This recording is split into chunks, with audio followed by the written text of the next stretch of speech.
এটা এক্স্যাক্টলি কোন দিনের ভিডিও সেটা আমার মেমোরিতে নেই, বাট এটা মেমোরিতে আছে যেটা লাস্ট উইকের ভিডিও। তো লাস্ট উইকে আমি গিয়েছিলাম একটু কলকাতাতে কিছু বই কিনতে। তো কোথায় গিয়েছিলাম কলকাতায়, সেটা হচ্ছে কলেজ স্ট্রিটে গিয়েছিলাম।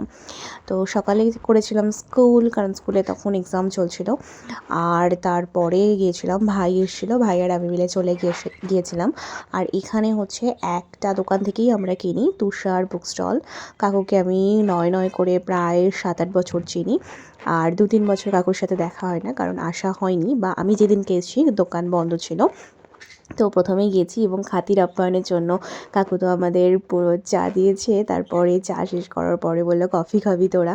তো কফিও খেয়েছি, চা কফি খেয়েছি, যতটা পরিমাণ আতিথেয়তা করা যায় করেছি। আর আমি কি বই কিনেছি নেক্সট কোনো একটা ভিডিওতে তোমাদের সাথে শেয়ার করব। আর এই ভিডিওতে আমি শেয়ার করেছি আমার মার হাতের তৈরি বাগান, যেটা মা একদম বর্ষাকাল থেকে তৈরি করছে। তো সেটা ভিডিওটা তোমরা এনজয় করো, আর সাথে ভুটুর কিছু ক্লিপস আছে।